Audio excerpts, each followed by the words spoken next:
Number 1 में सब domain, तीसरी और सब डोमेन का नाम है सेट। सुने जी, आपके पास मुख्तलिफ अशिया पड़ी होती हैं। क्या पड़ी होंगी? मुख्तलिफ अशिया क्या पड़ी होंगी? अब जरा देखते जाए, मैं आपके सामने करता हूं कुछ चीजें। एक क्या नाम है? मुस्तफा खान, लिखना बंद। अब एक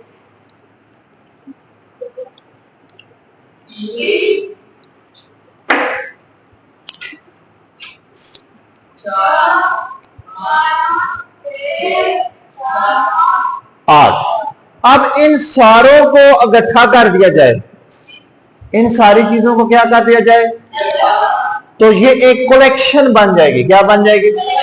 कलेक्शन का मतलब मुख्तलिफ अशिया का इज्तिमा कर दिया हमने, मुख्तलिफ चीजों को हमने इकट्ठा कर दिया।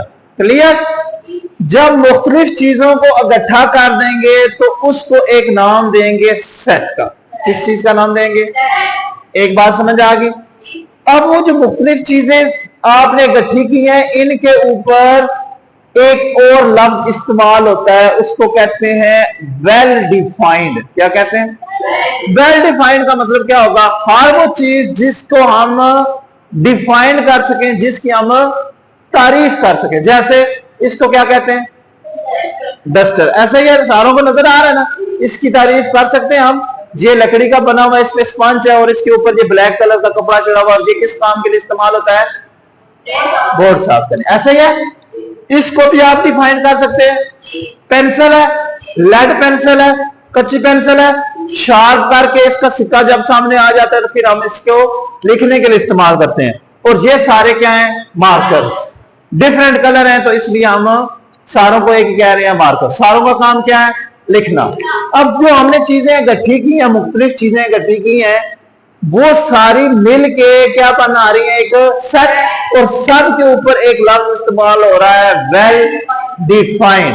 सारी चीजों को हम डिफाइन कर सकते हैं। कुछ चीजें जिनको हम डिफाइन नहीं कर सकते वो वाली शामिल नहीं होगी। कोई एक मिसाल दे दे बच्चा जिसको हम डिफाइन नहीं कर सकते, तारीफ जिसकी हम नहीं कर सकते, जिसको हम देख नहीं सकते। जैसे मुझे आपसे प्यार है, क्या आप प्यार को डिफाइन कर सकेंगे? क्या आप प्यार को देख सकेंगे? किस हद तक मुझे आपसे प्यार है? आपको अपने वालिदैन से प्यार है, किस हद तक प्यार है? कोई पैमाइश कर सकेंगे उसकी? नहीं कर सकते।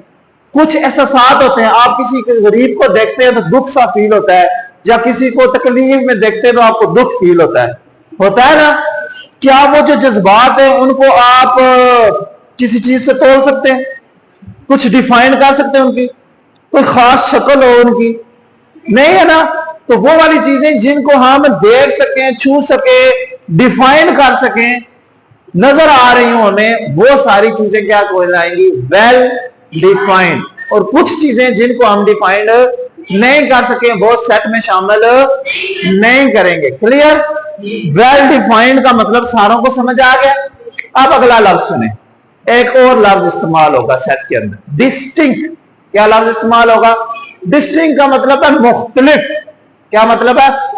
मुख्तलिफ का मतलब जो चीज एक जैसी नहीं होती। जैसे मैं क्या कहता हूं, ये दो मार्कर है, कलर कलर की बात नहीं हो रही। दोनों किस कंपनी के हैं? डॉलर कंपनी के। पास कर लें। दोनों का काम क्या है? लिखना। अभी हमने कलर की बात नहीं की, इस हवाले से दोनों क्या है? एक जैसे।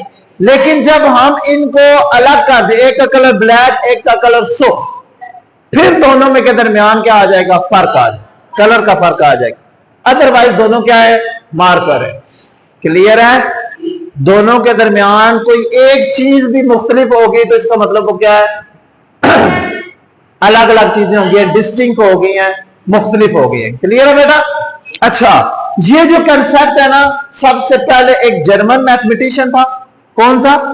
जर्मन। जर्मन मतलब कौन से लोग होते हैं? जर्मनी वाले। नाम उसका था जॉर्ज कैंटर। क्या नाम था उसका? इस बंदे ने सबसे पहले इस चीज को मुतारफ कराया था, सेट थ्योरी को। ठीक है? सेट थ्योरी का अगर कोई फाउंडर है ना, फाउंडर जिसने चीज दरियाफ्त की थी, तो वो कौन था? George canter. तारीफ पढ़ लें आप इसकी, फिर इसको मजीद समझते हैं। एक कलेक्शन का मतलब अभी मैंने बताया, चीजों का इज्तिमा या चीजों को इकट्ठा करना।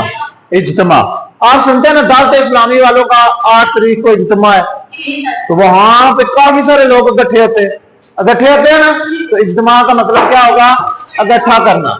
A collection of well defined के बारे में मैं आपको बता चुका हूं। क्या बताया है? हर वो चीज जिसकी तारीफ की जा सके, हर वो चीज जिसकी तारीफ कर सके आप, बयान कर सके आप, उसको हम क्या कहेंगे? Well defined and distinct. क्या लाज है ये? डिस्टिंक्ट का मतलब होता है यूनिक। क्या होता है? एक जैसा ना होना चीजों का, एक जैसा चीजों का ना होना। जहां पे आप लिखेंगे डिफरेंट लिख दें, डिफरेंट लिख दें, एक जैसा ना होना लिख दें, यूनिक, मुख्तलिफ। यूनिक का मतलब ये सारे इसके मतलब है। क्लियर बेटा? ऑब्जेक्ट का मतलब चीजें, अशिया। ऑब्जेक्ट का मतलब चीजें या अशिया। अब वो कहता है हर वो चीज या अशिया जो मुख्तलिफ हो, उन सारों को इकट्ठा कर दें तो सेट बनता है। तारीफ समझ आई?